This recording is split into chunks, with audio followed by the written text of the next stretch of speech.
Let me start by saying how excited I am to be here in Madrid with you all, and it's my absolute pleasure to moderate this morning's session on global megatrends. I'm Lynn Lewis-Smith from Sydney, Australia. I'm a non-executive director and the CEO of a company called B Sydney. We bid to secure global meetings for Sydney that deliver strategic economic and social impact, not only for Australia, but for global communities like Global Summit of Women. In 2018, I had the absolute pleasure of co-chairing the summit in Sydney. It was a career highlight for me, and I know many on the host committee are going to feel like that when they finish up at the end of this summit here in Madrid. And congratulations to the host committee for putting on such an amazing event. So needless to say, I love this event for so many reasons. One of which to be surrounded with so many like-minded women, and if I can have a little bit of quiet while we go through our session, that would be great. Because what we do here is we look to solve problems as they relate to women. So this summit is all about looking for problems to solve. So this morning we're going to kick off with the trends and issues that impact global market growth, such as geopolitical and economic uncertainty, as well as transformational impact of artificial intelligence and robotics. And we will look at climate change, and we'll take a deep dive into water scarcity, which we touched on a little bit yesterday. I'll introduce our panel shortly. Their bios are in the program, and I will introduce them a little bit more detail as they head to the lectern. But from my right to left, here we have Julie Teaglin, who's the EMEA Managing Partner for EY based in the UK. Marco Hernansanz, who's the Executive Vice President and CEO for Southern EMEA at Salesforce, based here in Spain. Andy Zhang, who's the Global Product Manager, Collaborative Robotics at ABB, based in Switzerland. And Marina Arnaldos, who's the Managing Director of Sedaqua Viola, Spain. We will have time for Q&A, so when we get to the end of Marina's presentation, I'll ask you to come to the microphones, which are here and here, and we will go straight to questions. I'll give you a little bit more instruction shortly. All right, I'm just going to sit down and take the mic while I introduce Julie.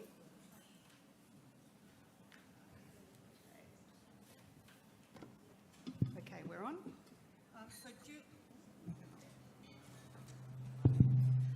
So Julie leads a geographic area comprising member firms with more than 115,000 people across 97 countries, representing revenues combined of $14 billion US. She has 3 decades of experience in professional services working with international clients, specialising in transformation processes, in particular on the challenges of digital transformation. She is a formidable leader for women. She's a global leader for EY Women and also a really strong voice on the Women 20 Global Agenda. So Julie, over to you. Hey, thank you so much. Good morning. I have a room full of women and that's all I get. I'm going to start again. Good morning. All right. There is a reason that I'm incredibly nervous, and that's because of all of you. Even though she read that bio, it makes me feel a little bit scary, but I am definitely more nervous speaking to you. I have the privilege to be here. I'm incredibly honored. And I have to tell you, I want to talk to you a little bit about the megatrends that we see in the world in front of us. Now, as I look upon you, I would say there's probably not one of us that isn't curious about anticipating the trends that we see, whether that's reading the tea leaves, following the pixie dust, or looking in crystal balls. What I'm going to try to talk to you about are the trends that we see, and 3 are here to stay. The first, faster tech adoption. The second, growing and increasingly interconnected risks. And the third, rising complexity. And I'm going to talk about what that means and hopefully leave you with a few takeaways. So let's get going. I'm going to test this out. Fantastic. Faster tech adoption. I bet if I surveyed each of you in this room, no one would deny that technology and its adoption is going faster than ever. But let me just give you a few statistics that maybe bring that even more to life. When Twitter, formerly Twitter, now X, was launched, it took about 2 years for them to reach 1 million people. That was back in 2006. Seems like a century ago. When Instagram came out, that was already in 2010, and it only took 2.5 months to reach the same level of users. When we look today, ChatGPT launched a mere 18 months ago. How long do you guys think it took? Yeah, it was 5 days to reach that period, 5 days. And I can tell you the next evolution will be even faster. Now, you kind of wonder, what does that mean? It means that the world is more interconnected and dependent on this than ever before. Ladies and gentlemen, and mostly ladies, AI is here to stay. AI, we believe, can drive incredible efficiencies and growth opportunities, and we know that the companies that you all represent, the economies that you represent, feel that as well. EY interviewed a selection of over 5,000 CEOs across the globe.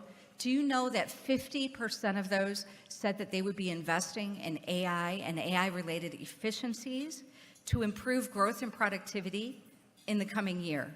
And 45% of them said they're investing in data management and cybersecurity, just to give you a flavor of where global investment is going.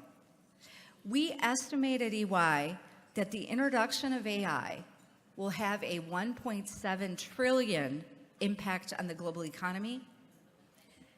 And that is the base case, ladies and gentlemen. The positive case is more like 3.4. To give you a flavor for the numbers, I want you to understand that those trillions represent the addition of an economy the size of India in the next 10 years. That is incredible what that effect is going to have on us.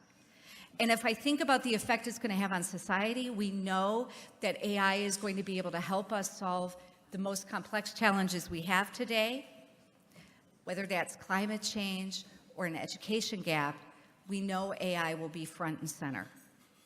But to every positive development, there is a flip side, there is a risk, and the CEOs that we surveyed see those risks. 65% of them said there's more work that needs to be done together to address the risks that we see with AI on social, ethical, and criminal sides, and criminal risks. And much of that uncertainty that we see relates to the state of global regulation. At EY, we believe that there needs to be a balanced approach to AI governance, one that promotes innovation, but also mitigates the risk, giving all stakeholders a voice. So you might be sitting there thinking, well, what does this mean? For us as leaders, we need to rethink our business and our economy based on the impact of AI, both to drive increased growth and a positive social impact. But this, in turn, means that we need to boost trust in the way AI is used, making it available but also disclosed so people know when they're relying on it. Ladies and gentlemen, if AI is not on your agenda, along with other emerging technologies, it needs to be. It's really critical. But that's not the only risk that I see today. If I look across, we know that there are new and unknown risks emerging at a speed that we've never seen before. The topic of polycrisis has been threatening business as usual for a number of years now. Whether that's extreme weather crises, the COVID-19 pandemic, or even the war in Ukraine, all of these things were once considered incredibly unlikely. According to the World Economic Forum, 4 out of the 10 risks that we face globally are related to climate and were once considered incredibly unlikely. In today's interconnected world, these crises are correlated. When one hits, further ones ripple. The truth is, businesses and governments are struggling to thrive in the light of this increased uncertainty. So what does it mean for us as leaders? It means there is no business as usual. The usual, that bar, keeps moving, shifting from continuity to resilience, and building capabilities around that resilience is increasingly important for us to be able to thrive. And that means three things: combining new mindsets, being open. It means leveraging analytical technology.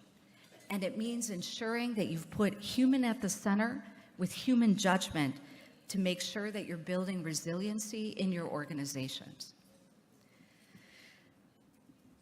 Now, as I look at the rise of these risks, there's a sense that the world itself is becoming more complex. And I'd like for a second for you to take a look at this slide, because I think it highlights what I mean by these globally interconnected risks. Let's look at this. Climate disruption, top left. It's steadily climbed due to rising temperatures, sea levels, and the impact on natural disasters. Geopolitical uncertainty. I mentioned a minute ago the war in Ukraine. We all know in this room that is not the only geopolitical uncertainty that we face.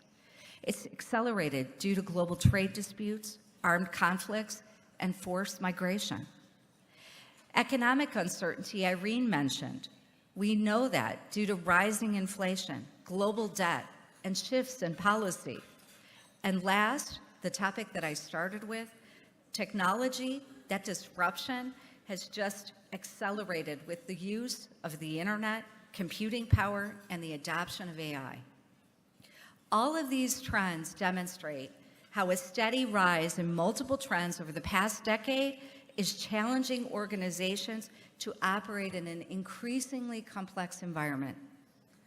Climate change is increasing the complexity of the planetary climate system, and extreme weather doesn't just make the climate system complex, it makes the supply chains complex. It makes logistics almost impossible. So what does this mean for us as leaders? A more complex and volatile environment requires us to rethink our core assumptions, reevaluate where we are around strategy and operations, and really challenge if we have appropriate risk management that considers the complexity and volatility of the world around us. Now, when I look at things, I want to make sure that we understand leaders. As I was growing up, when I went to college, we talked about a 5-year business plan, right? And we talked about measuring a CEO's success based on their ability to deliver that business plan. I have to tell you, today, I think the 5-year business plan has flown out the window. I think it's impossible for us to measure the world in a 5-year cycle with any type of dependability. Today, the increasing pace of disruption means that market conditions can change rapidly. It means that external disruptions, such as geopolitical events, they're not only accelerating the need for organizations to transform, but they're threatening the success of transformations that organizations are undergoing. And let me just give you one stat to prove that. Do you know that when we look at the transformations that EY sees in the world today, 48% of those, 48%, that's almost 1 out of 2, are impacted or disrupted, completely thrown off course based on one of these issues, which makes the business as usual really difficult to measure. Unlocking value and driving growth requires a more flexible strategy, a strategic direction instead of a fixed plan. And it requires that we think about transformation itself to be much more adaptive to the market conditions we face. Now, because I'm at the Global Summit of Women, I think it's about time that we talk about the power that women can bring to this. I really believe that for us to solve these challenges in the future world, we not only need the power of AI, we need the power of diversity in all of its forms to reach balanced and good decisions. And we know that increased diversity means better innovation, means better ideas. We know that diversity is better for business. So I think it's important for us to rethink what the future holds. And I know that that rethinking means that we will challenge where we are, but also hopefully further develop. I don't want to leave on a bad note saying there's only challenges. I want you to walk away with 3 really quick points to where I think maybe this would help you over the next few days, but maybe even further to address these things. Number 1, in any period of disruption, innovation is always encouraged. Today, the only market certainty we have is uncertainty. If we learn to embrace change, we actually can use it to our benefit. In times of crisis, individuals, organizations, society are more innovative than ever before because we are forced to. And we saw that on the back of COVID-19. Number 2, through collaboration, working together, we can solve almost any challenge. And we know that. The power we together have, not just together in this room, but across, can make a true difference. Responding on that COVID-19, if I use that as an example, with true partnerships that were across the oceans to make things happen in terms of those vaccines was incredible. And we know that that's only the beginning. Collaboration can make a real difference. And my last point, in a world that's so complex, we have an opportunity and an imperative to build trust, to rebuild trust. Technological disruption, the wars, global crisis, and the polarization that we feel have really contributed to a challenging landscape. I do believe the trends that we all face are unprecedented, but it's also an unprecedented opportunity for us to reestablish trust in our wider systems and in each other. And building trust is something that requires commitment, collaboration, adaptability, and resilience. As business leaders, we have a responsibility to make that a priority, to contribute back to the societies we live in. Dear ladies and gentlemen, I hope I could leave you with a few thoughts, not only on the trends of technology, interconnected risk, and glowing complexity, but a few of the ideas of how innovation, collaboration, and trust can leave the world in a better place. Let's enjoy the summit together. Thank you.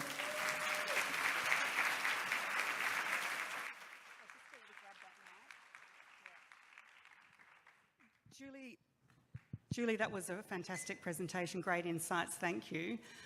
When we look at women, in the times of crisis like COVID, there's a climate load on women as well. Women take more responsibilities when things happen, and we're talking about 4 major shifts in our lives. How can women best unpack value to adding such a complex environment? I mean, you mentioned innovation, collaboration and trust, but for everyone in the room, when they go back, is it a seat at the decision-making table? How do we start unpacking the value that we have to offer? Lynn, I think you said it really well. It's a seat at the table. It's making our voice heard. When I opened this morning, and only a third of you maybe said good morning, compared to all of you after, Lynn, if I would amplify that, that's how we unpack value. Our voice is not only, I could easily sit here and say our voice is needed. Yeah, it is needed. But our voice is essential. And we have an obligation, I believe, as women, to our communities, to our children, to our legacy, to make sure that that voice is heard. And all of these women here, across this room and outside, have a powerful contribution to make. That needs to be recognized, and we need to feel it a little bit as a responsibility, not just as a good thing to do, but an important thing to do to help survive. Absolutely great advice. Thank you, Julie. We'll move to our next presentation. Marco, do you want to make your way to the lectern and just take the clicker with you over here?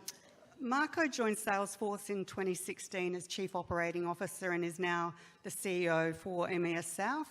Previously, he worked in venture capital and equity investment management. He's been a consultant at McKinsey and sales in Google. His expertise is predicting AI trends and understanding the changing landscape to not only predict the future of technology, but also the advocating of cultural shifts within organisations to fully embrace AI. Marco, over to you. Hello, thank you. Thank you for the introduction, and thank you for having me here. I'm equally nervous, but I'm also very excited to cover such an interesting topic about AI. But also, I would like to start telling you that by being here on stage, I feel very humble, because for the first time I belong to a 1% probably minority here. And it is a strange feeling, but I was thinking, you know, as I was sitting there, that it is a feeling that many of you, you'll have to go through in a normal week, in a normal day, as you go to the workplace. So I would like to start by thanking you for being brave and for everything you do. Okay?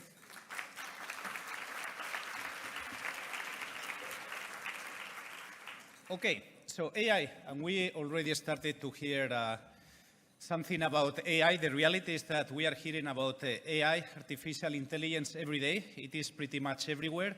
In the news, it is starting to show up very powerfully in normal applications of our daily life. And it is capable of doing really many wonderful things, right? And you can see a few examples in the slide, but I would like to highlight, not all of them, but maybe 3 interesting areas, right? Number one, I think the strongest one probably, medical advancements, right?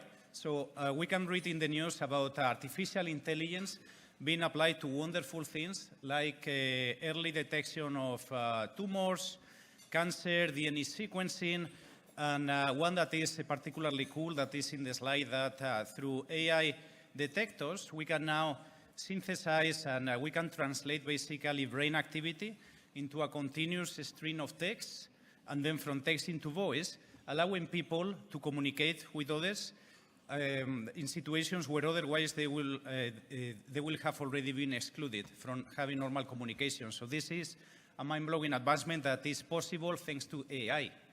Now, improving education is another really important area. Improving education through Gen AI, generative AI. Teachers today and professors at universities, they can use these technologies and software programs to basically, create multimedia materials for their lectures. And AI chatbots are also coming to life, changing the rules of the game and allowing students to have a more guided experience as they go through their academic careers, right? So basically, the combinations of all of these technologies is changing the rules of the game in education and allows people to have a much more personalized experience. Think about this, you are a very advanced student, you are really interested in something. By having this relationship with the chatbot, we are not replacing the teacher, but we are allowing you to learn at your own pace on topics that are more relevant for you, freeing time from this teacher or professor to really spend the time and apply his or her skills in things that really matter. Then there is a third one, which is we've been talking about climate risks that are growing, right? We can use AI, and we are already using AI to analyze climate data. For example, in the US, artificial intelligence software is already used in hazard forecasting of events like, for example, sea level rises or hurricanes or tornadoes, or, basically we can really apply this artificial intelligence to analyze data to then prevent or better tackle natural catastrophes. For example, San Francisco, where Salesforce, my company, is based on, they are now using an app that is taking video feeds from cameras that are located at the top of the mountains to analyze in real time, like changing behaviors and patterns to early prevent risks of wildfire. And then these images or this result of analyzing the data is being sent to firemen and to the right teams, to tackle this before it happens or immediately after it happens. So it is really it's a mind-blowing advanced development. So then we can see, and obviously then we'll hear shortly about fantastic things about robotics, I'm sure. So then, the opportunities are there, and we're already seeing some really good things. Now, pretty cool things, right? However, there is always another side of the story. And particularly, as we are talking now about a new technology, with new technology, we are seeing changes. We need to embrace change, right? But the change is not coming free of risks. So we are already seeing examples of dangers and potential harm that is coming through the application of artificial intelligence, and this is really screamingly calling for regulation. So some of these examples, and again, you have a collection of examples in the slide, but I would like to highlight three. Number one, misinformation, deepfakes, fake news. You probably hear about this in the news, like how fake information can be generated and appears to be authentic, and it is used to influence our mindset when it comes to events like elections, right? This is one. But there is another, probably a scarier one, which is about what if somebody gets our biometrics information, and they can use, basically, they get our voice, they get our face, they can totally use GenAI technologies to create a video where we are saying something. Actually, there is a funny application of this. Don't know if you will have tested it, but you can basically play with your biometrics to see yourself speaking in different languages or mirroring behaviors of famous people and things like this, right? So that's pretty cool, but what if this gets used in the wrong way, right? Warren Buffett, probably the most famous investor in the planet, last week was having his annual conference in Omaha and was calling for this specific risk of AI. He was even saying that AI used to create this scan at scale could be the highest growth industry in human life, you know? He was very scared. He highlighted an example. What if you get a call or a video call from somebody from your family asking for money because they have an accident? And how can we ensure that this is real and it has not been generated by a fake AI, right? Now, risk number two, data privacy and regulatory concerns. For artificial intelligence to work and to be meaningful, it requires a lot of data. Data is the key, right? Now, how does the data get used when we interface with these artificial intelligence systems? I don't know if you're aware, but when in the early stages of ChatGPT, some of the early adopters were R&D engineers working for Samsung Electronics, and they were using ChatGPT to become more productive in their daily tasks, and they included some confidential information in the prompts. They were interfacing with ChatGPT to improve their coding, but then the code was updated to ChatGPT, and suddenly the information was leaked, publicly available, and it was a little bit of a disaster, right? So really important, all of the data that is feeding AI, how is the data governance? How does it work? How are we getting protected so our private data will not get exposed publicly? Point number three, hallucinations and toxicity. So hallucinations basically means when the model is giving us wrong answers, but they appear to be true. And toxicity is when, you know, the model has not been properly trained and is having a more maybe aggressive behavior in some of the responses. So there is a very sad example in the slide about a man based in Belgium with mental problems, probably feeling alone, and then he was having conversations with a chatbot for weeks. And after these conversations, basically he decided to commit suicide, right? So it's a pretty sad story, and we don't know if really the system encouraged the person or the person didn't know how to use it or didn't understand the risk, but in any case, it's calling for regulation, it's calling for putting some guardrails, and it's calling also for enabling the people and the citizens in terms of how do we use these technologies, right? So how do we do this? How do we tackle these risks? Now let me tell you a secret. AI doesn't care. Okay, so artificial intelligence is not going to solve this for us. Maybe we can use the power of artificial intelligence to limit the risk of artificial intelligence, but we need to be behind. Because we have seen that artificial intelligence can do many wonderful things, but one thing it cannot do, by definition, is caring, because caring is human. So we are human, and we humans are responsible for doing three things that basically will help us to control the power of artificial intelligence and guide it in the right way. Number one, we need to design systems. We are the ones defining, you know, like the guiding principles for artificial intelligence systems to be designed, you know, with highest ethical standards. Number two, we need to work and support organizations to adopt these systems in the right way and, to enable, to make their people part of the conversation. Number 3, we also need to help citizens, people, and remember the last example about that person based in Belgium, about how to deal with this technology. What are the risks implied? What are the limitations? What are the opportunities? But we need to help. So now, here at Salesforce, we always had, ethics was always really part of our core values. So 5 years ago, we built what we call an office for ethical and human use of technology. So we have been working on this for years, and when we apply the highest ethical standards to what we do with artificial intelligence, you will see here in the slide our 5 key guiding principles, okay? So the key guidelines are here in the slide. Now, we are an enterprise software company, so not all of these guiding principles will apply to you or will be relevant for what you do in your corporate life or personal life, but I think it can help us give an idea. How does an enterprise software company approach artificial intelligence with the highest ethical standards? These 5 principles. Number 1 is accuracy, right? Remember, I was talking about hallucination. The data needs to be accurate. How do we make sure that the response that we get for artificial intelligence is accurate? It will depend on the quality of the data. So at Salesforce, when we design our software, we always make sure that when we apply the artificial intelligence layer is grounded, what we call grounded, based on the right data. So we always attach the right data set to make sure that we get an accurate answer. Number 2, really important, that it needs to be safe. What does it mean? Safe principles when it comes to software design. We have built what we call a trust layer because it is all about building trust. And this trust layer will have toxicity detectors that will filter any toxic answers, from the system. We'll eliminate that.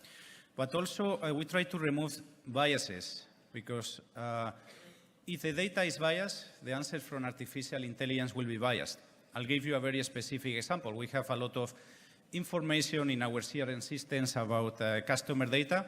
So when we apply the artificial intelligence layer, we make sure that we remove certain data fields to remove biases. For example, gender. Gender is going to be pretty much irrelevant for most of the applications when it comes to an answer, so then we remove the gender field. Or we remove maybe the coastal post field, because regardless of where you live, shouldn't influence decisions of the system. So it's about these toxicity filters, removing biases from the system. That's what will give you the safety in the answers. Number 3, honesty. And what we mean here by honesty is that we need to make sure that people are aware that an answer was generated by AI. We just need to be aware. For example, think about we built a lot of applications to deal in customer service environments. So when you are using a customer service chatbot, it's very important that you know that you are talking to a chatbot or that the response was used by a chatbot. Or when one of our agents is using information from our systems recommending the next best action, we need to tell them, look, this is coming from artificial intelligence. So at least, with this awareness, we are honest, we know where the information is coming from, and it really helps to build trust. Number 4, I think probably, all of these are important. I was going to say it's the most important, but empowering. When we design the systems, we always try to find the right balance between fully automating certain tasks, but also simplifying more complex tasks for the human user.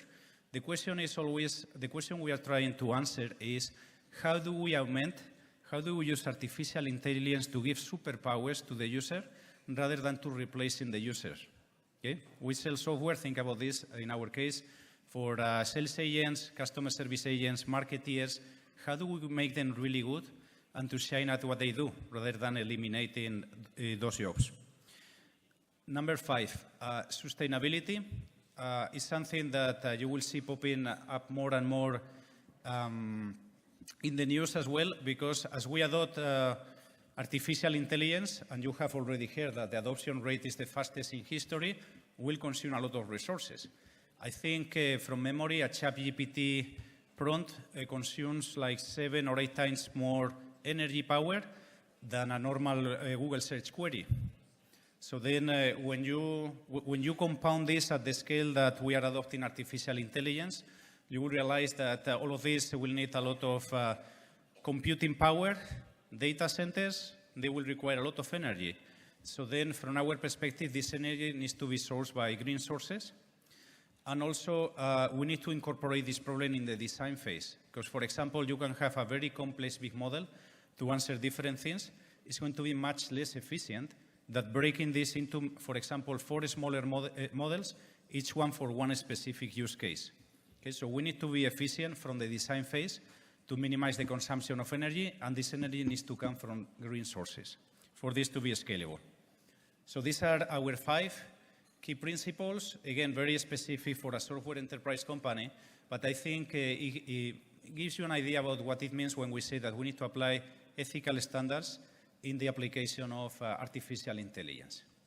Now, there is 5 guidelines, but there is an overarching principle that needs to be, in our view, it needs to be at the core of everything that we do with artificial intelligence. Humans must remain at the helm. Artificial intelligence needs to be controlled by the human, needs to be designed by humans, and artificial intelligence is designed to serve human needs.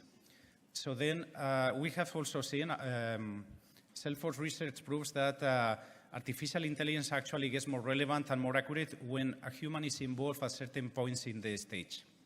So then here, we don't know exactly, to conclude, where the future will take us, because the possibilities are endless and there are also some risks. But we strongly believe that if trust can keep at pace with the development of the technology, and if we keep a human at the helm of this ship, then we will land in a good place. Okay, that was it.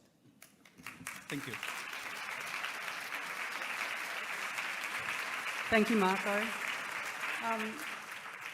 That was great, fantastic insights, people taking notes.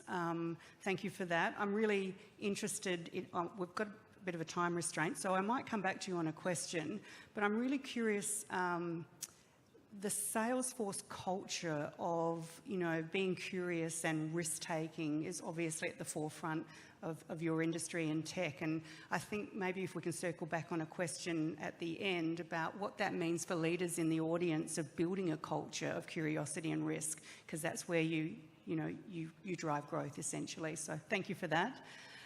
Andy, would you like to make your way to the podium or the lectern? Thank you. So Andy is Global Product Manager, Collaborative Robotics at ABB. She successfully developed and launched multiple key products, including the single-arm Yumi, Gopher, and Swifty cobots, and you're going to see one of those in her presentation today. She holds a master's degree in engineering with a focus on human-computer interaction from the Royal Institute of Technology in Stockholm. And she was named one of 50 most renowned women in robotics in 2020. Over to you, Andy. Thank you. Thank you, Lynn. Good morning, everyone. I'm going to speak from this side, so the people from this side of the hall can also see me. So I am thrilled to be back at the Summit of Women. And also, this is the first conference I attend since my return from parental leave. I had a baby girl, so I'm really, really happy to be here. Yeah. So I'm here to share with you the latest trends in robotics. And I work at ABB, which is one of the leading companies in the world in industrial robotics. We have delivered hundreds of thousands of industrial robots around the world in different industries. So what do you think about when I say the word robotics? I think for most people who are not in the robotics industry, something like this is what comes up to mind. Sensational headlines like a humanoid robot, the Atlas from Boston Dynamics in this picture, just learned to do a backflip, or is doing some funny dance and everybody's watching videos on YouTube. And I agree, it's really impressive. And also Spot, the robot dog, is learned to open doors. And we're thinking, oh my God, what can robots do? But in reality, these robots are research robots. They're in developmental phase. So they're far from being commercialized and for sale. But there are hundreds of thousands of robots, in fact, millions of robots working every day around us. So what are they all doing? Let's look at some data first. So according to the latest report from the International Federation of Robotics, a record number of robots were installed in 2022, over 500,000. And the installed base of robots around the world reaches 3.9 million. So these are 3.9 million industrial robots that is working around the world today as we speak. And if you look at the chart on the right, you can see that the trend has been growing every year except for the 2 COVID years. But right after COVID, it bounced back as if nothing happened. So robots installations are increasing to record numbers every year. What are these robots doing? They're mostly installed in manufacturing. They're producing everything you use, from your cars to your mobile phones, from toys to furniture.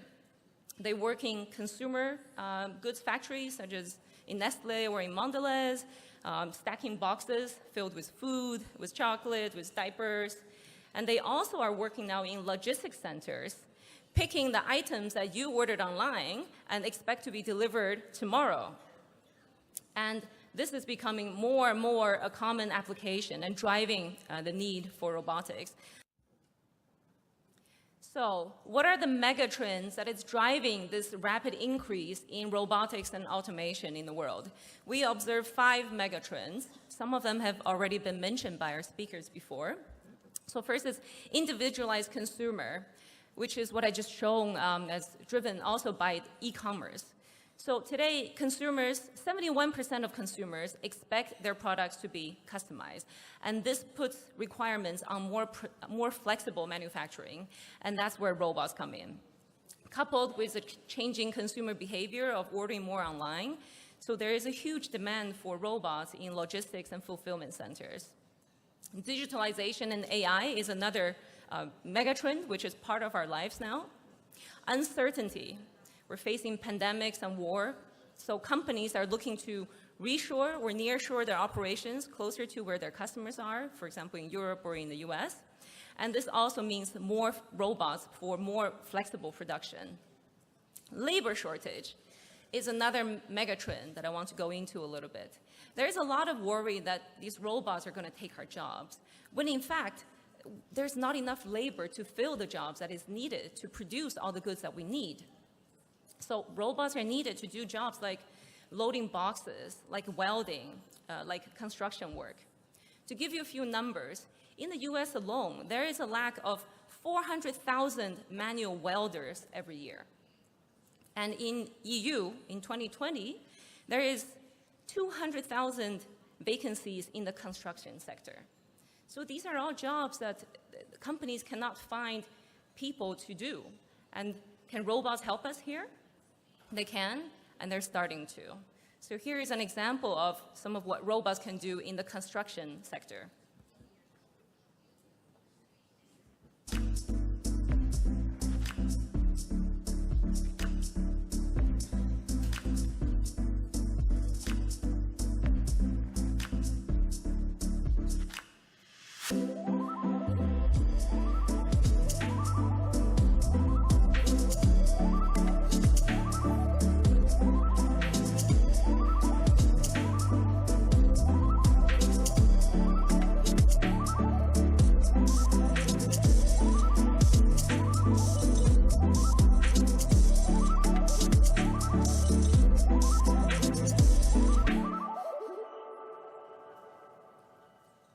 So as you can see, robots are good at lifting heavy beams, doing welding, etc.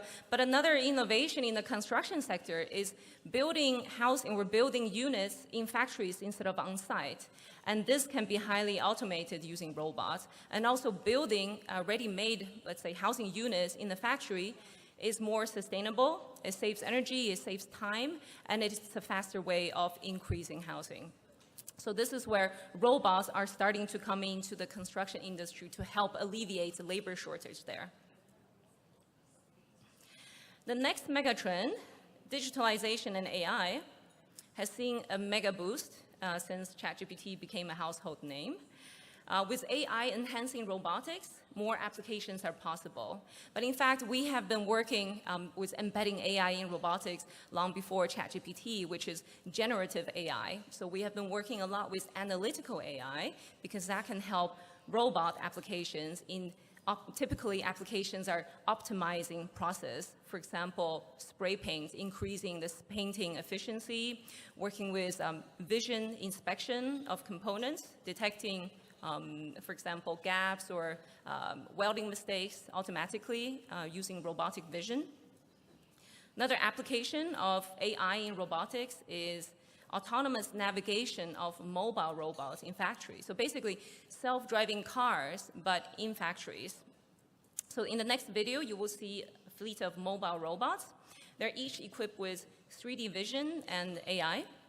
They each scan a part of the factory, and collectively, these robots can complement each other's view to form a complete map of the factory, which enables the robots to work autonomously, moving things around in this dynamic environment. And the benefit is that this reduces commissioning time of a fleet of such robots in a factory from weeks to days, and greatly improves the flexibility for operations. Let's watch the video.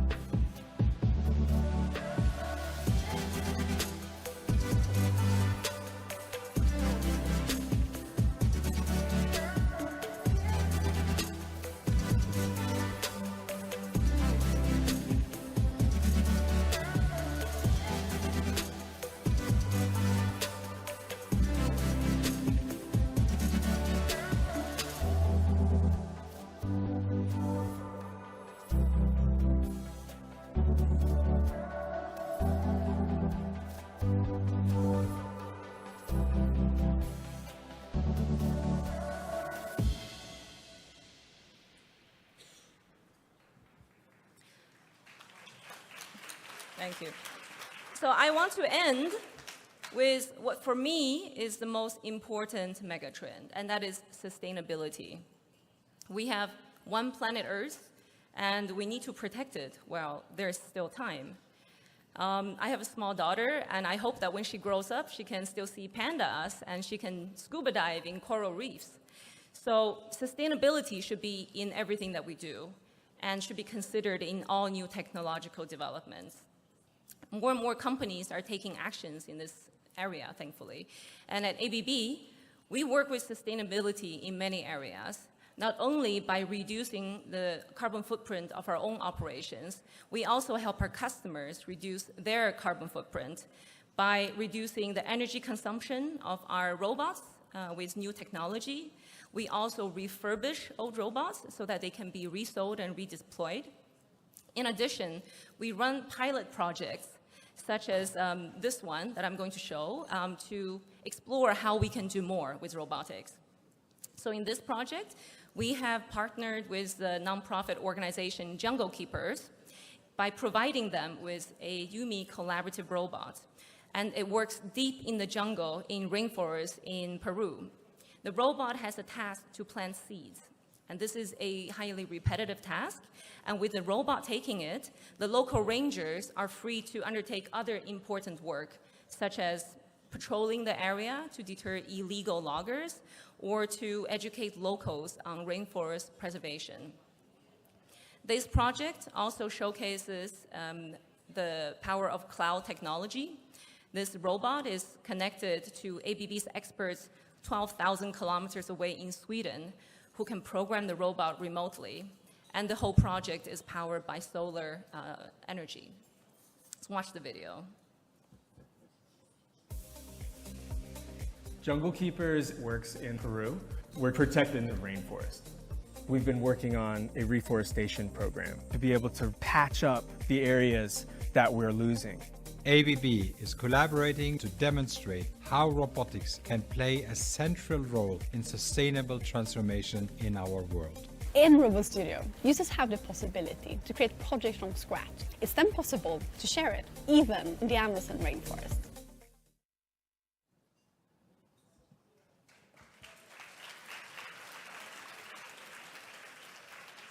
Thank you. So I want to end with that there will be more robots around us in the future, driven by the megatrends I showed. But they're here to help us. They can help improve our lives and our work and contribute to build a more sustainable society. And with that, I thank you for your attention.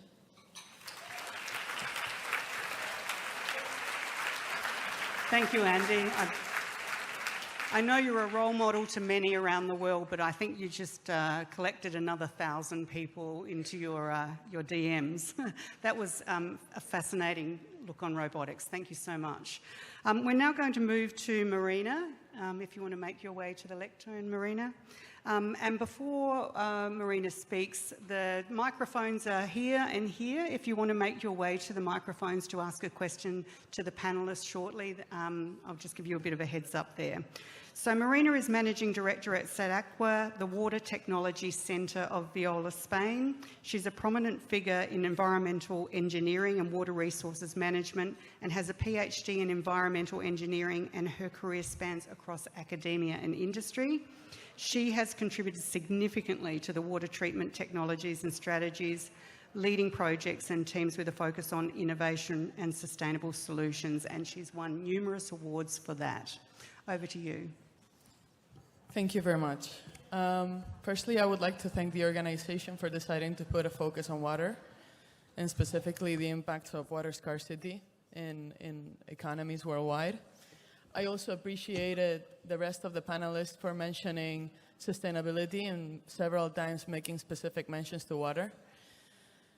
We will begin with some facts today, and these are actually taken from the latest UN World Water Development Report. As you can see, 2 to 3 billion people today are experiencing water shortages.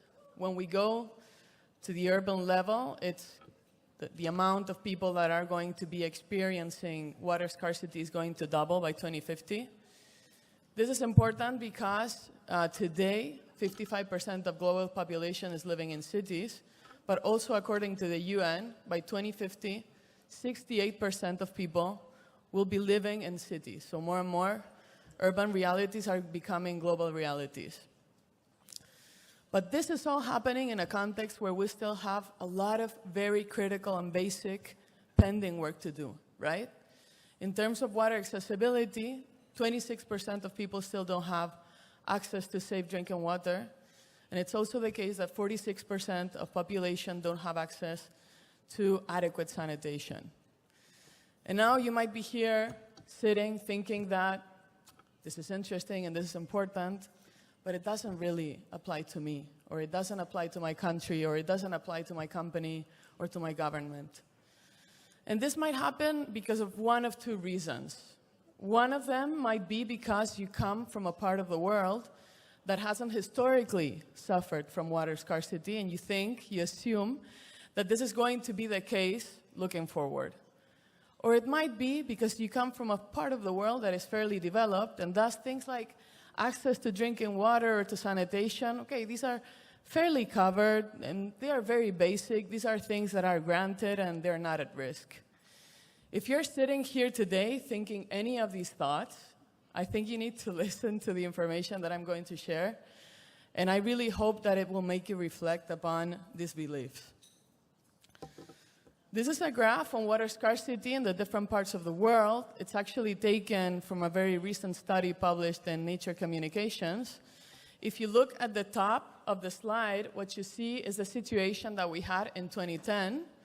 And if you look at the other three lines, these are different scenarios that might happen by 2050. Okay? If you go to the left-hand side of the slide, what you're looking at is water scarcity from a quantitative perspective. So water volumes, how we conventionally think about water scarcity. And if you go to the right-hand side of the slide, what you see is what happens when you factor in water quality. That is, degradation, contamination of water sources. So, long story short, when you take into account water quality in a context of climate change and increasing pressures, the place of the world, the geographical areas that are going to be affected by water scarcity, multiply times 3. And they are covering areas that are not traditionally understood or have not suffered so far from water scarcity. This is, of course, going to impact and is today impacting economic sectors.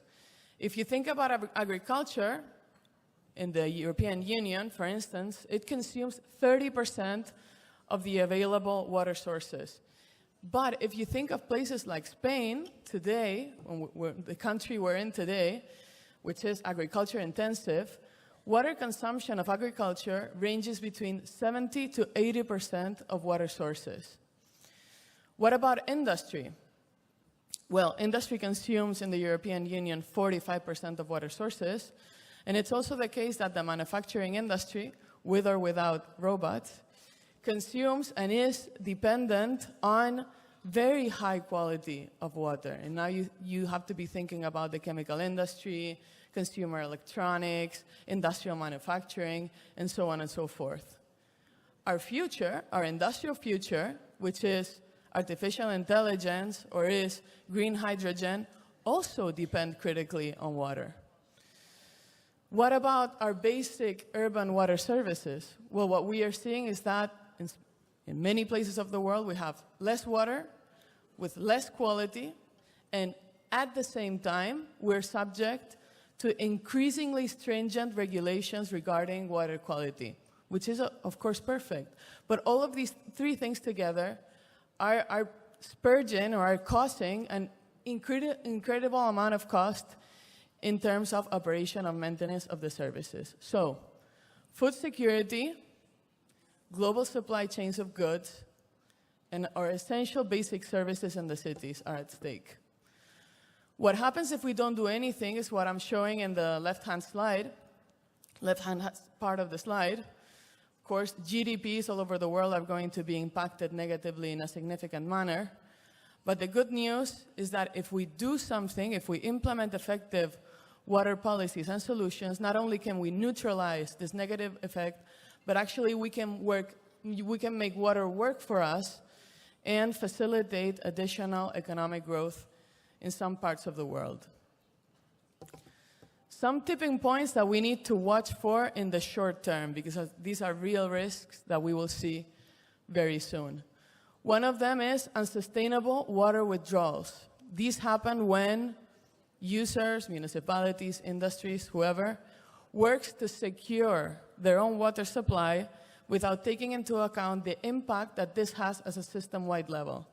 So you're pretty much destroying the resource that you are depending upon. Another one is aging and failing infrastructure.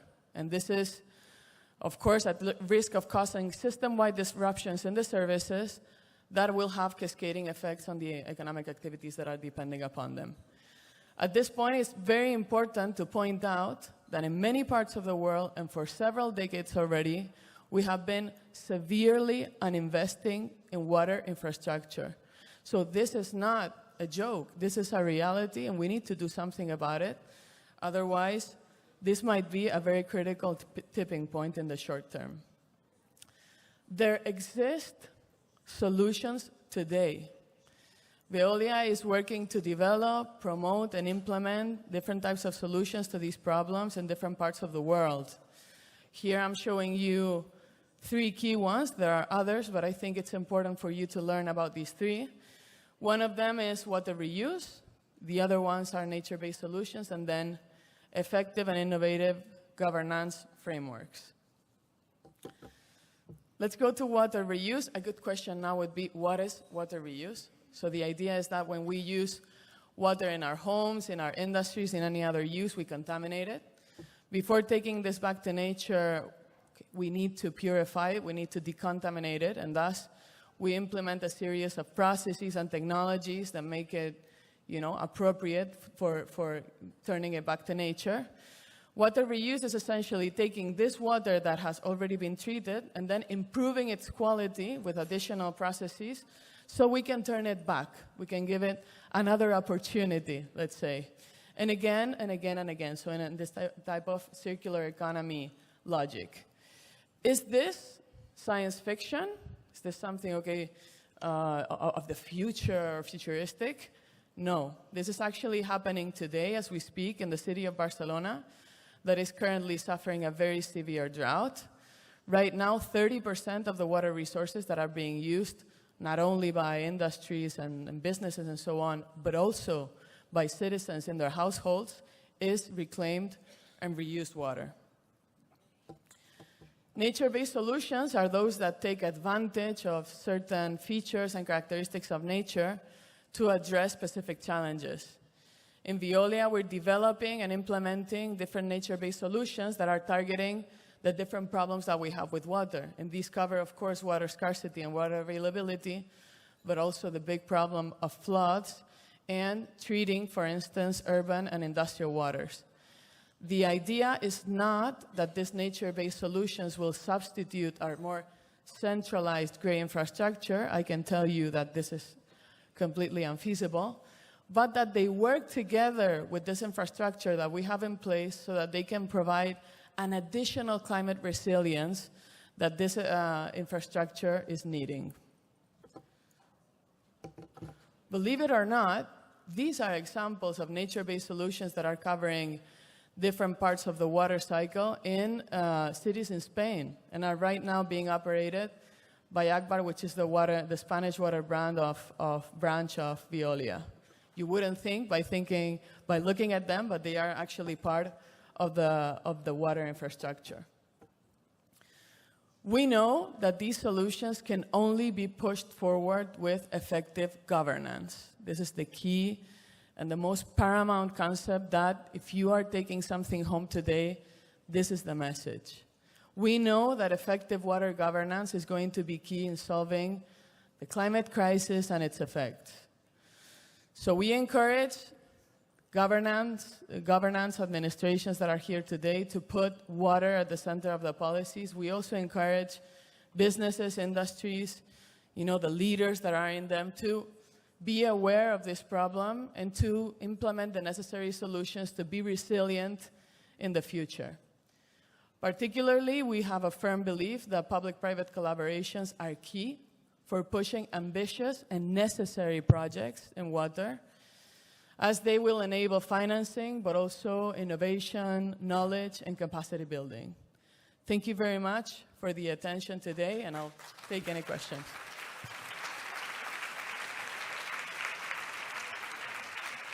Thank you, Marina. I'll come back to you shortly with a question, but if anyone has questions for the panel, please make your way to the microphone. I'll ask you to say who you are, where you're from, and if we can get straight to the question to get through as many questions as possible. So don't be shy. I know you're not a shy group. Marina, the question for me is on the public-private partnerships. This is government, academia and industry coming together to solve these problems. I think what is alarming for me is what's happening underground our cities and the lack of investment in infrastructure and what might be happening that we can't see. But from a PPP perspective, what is working well in developing or developed countries? Who is doing it really well around the world? Is this working? Yeah. So indeed, there are many examples around the world of countries that are really putting water at the center and are really using water as an asset to drive economic development. We have examples, for instance, California and the US, they're really pushing forward right now a regulation to do direct water reuse. And this is, I think it's going to be a revolution in the way that we manage water in cities, and it's going to be a real transformation of the way that we are currently understanding water management. There's also places in the world like Singapore that are super advanced also in implementing technology and making citizens aware and proud of the way that water management is working. They also do a lot of non-conventional resources like desalination and water reuse, and they really show it, with pride, and they have different types of facilities that you can visit, and it's all very futuristic and very amazing to look at.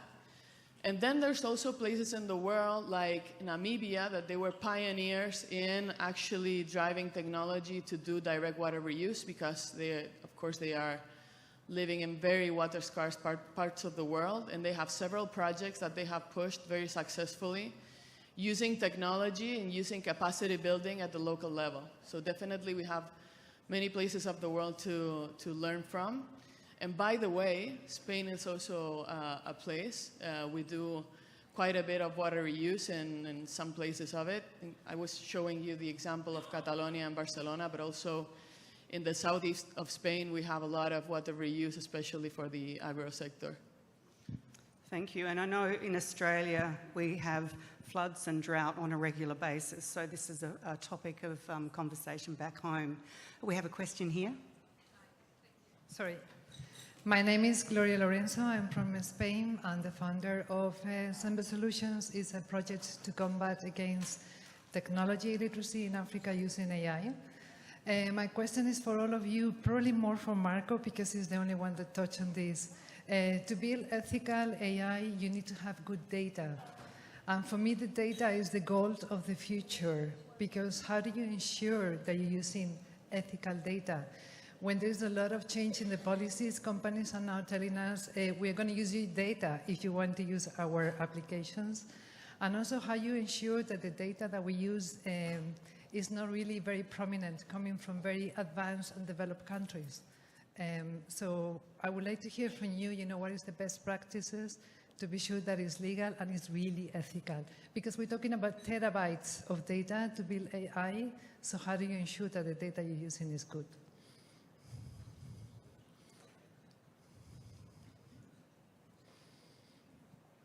Hello? Yes. Yeah. Okay. Look, I'm not an expert in data governance, but basically you need to have a data governance in place. When you think about companies are aware that data is becoming the new world, and therefore they are defining their data strategies. What are my different data sources? How do we govern the data, keep the data updated? And to your point, what are the data fields that we need when we do what we call the data federation strategy? So then I did call out a couple of examples that we do, that we have a lot of data available. But for example, in our case, there is, as part of this data strategy and data governance, we exclude some of the fields because we know that specifically for some questions, these fields can introduce a bias. But also, when you think about, there is a lot of investigation. I was in an event where there was a professor from MIT detailing that, when you think about ChatGPT models, what we use, as private consumers, is going to be biased by default because internet is biased.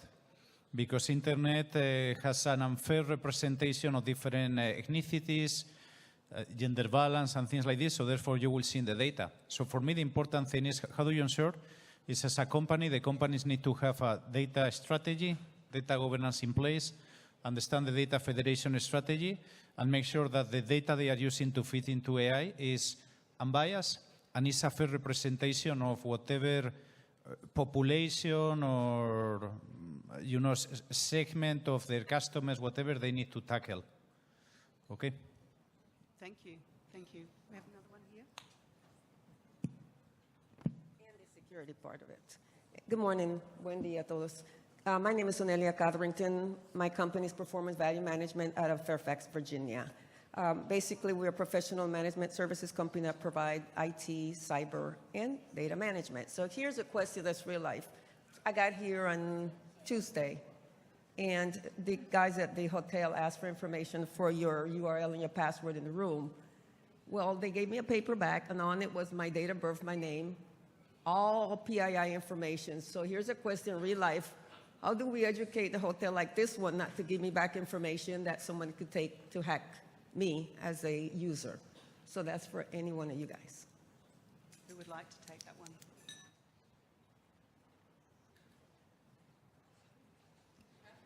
No? Data privacy? Is this what we're talking about? It is privacy, and I guess, It's a specific question on data privacy because... Well, it's more like, again, in the U.S., they don't even put your social security number and your driver's license anymore because your information. So here is, I guess, a global summit folks from all over the world, and they gave me back a piece of paper with my date of birth, my name, full name, first, middle, and last name. So I'm thinking, how do we, as you talked about forecasting and moving to the future, how do we bring it back to a country like Spain and educate them and not use my information that someone from other country can use it? Yeah, this is a significant governance issue for boards of organisations as well as management in terms of what are those frameworks you put around data privacy. I'm happy for anyone else to take that. I mean, again, I can answer from the enterprise use of data perspective, which is slightly different from the citizen usage perspective, which is broader. But basically, you know, like what Salesforce does as a company is that we are fully compliant with GDPR laws, right? So I think important thing is that whether we have artificial intelligence or not, where we are handling data, I think there is regulation, and regulation will need to evolve. But the regulation already provides us some good protection. I think it's more about enforcing, policing, and monitoring this GDPR regulation, specifically in the European Union. We have seen some really good positive progress in the past few years because until these laws were enforced, it was a little bit the wild, wild west. Today, it's something that has come at the top of many companies handling the data. We have seen really good progress. I think maybe the US are not as knowledgeable as in the rest of the European Union, but GDPR and the regulation, I mean, the answer I think is regulation, defining the right regulation and enforcing the regulation, and we have made some progress, I believe. Thank you for your question.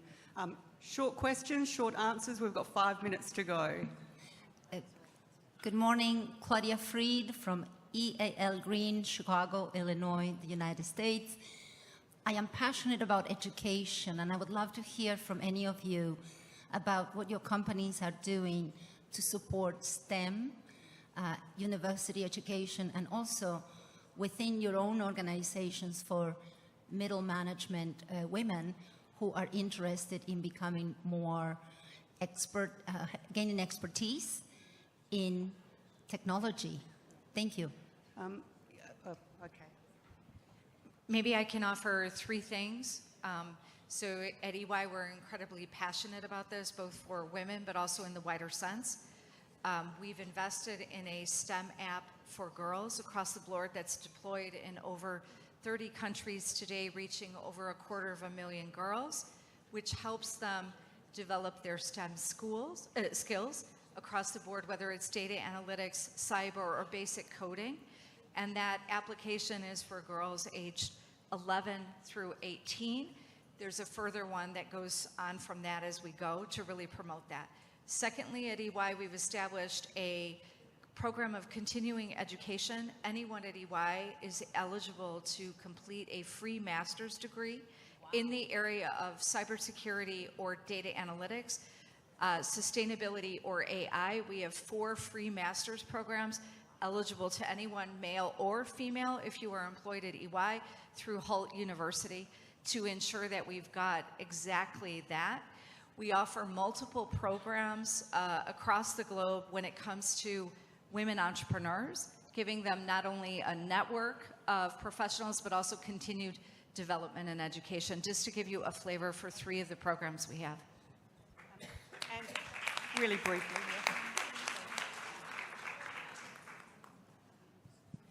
I can add that in robotics, so there is actually a huge demand for robotics for education, not only for universities, but also for vocational schools, and now even more and more in high schools and lower schools, which is fantastic to see. So at ABB, we have developed ready-to-use robotic packages, including educational programs, which we deliver to schools of all levels, which help the teachers and the students gain early access to robots, and the students can learn to program robots from a very early age. We think this is extremely important to educate the future workforce to be robot literate. Thank you. Great question. Great answers. Hi, my name is Jeannie Zwerk. I'm from Sydney, Australia, and thanks to the panel, I'd like to ask you all a question if I could, but my son works in mechatronics. He's working for a 3D startup printing concrete buildings. Do you see that that's a potential solution to the housing crisis where they can build a facility in 22 hours? And how do we then get the public-private partnerships to get involved and make that happen at a citywide level? We'll just take one answer. Yeah, go, Andy.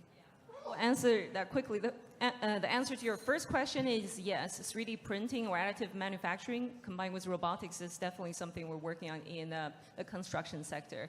The answer to your second question is, I think, takes more time. I'm not sure if we have time to go into that right here, but we can talk after. Thanks. Thank you. What last question? I'm Thank you. sorry, I'll try to be quick. Diana Barragan from Ecuador.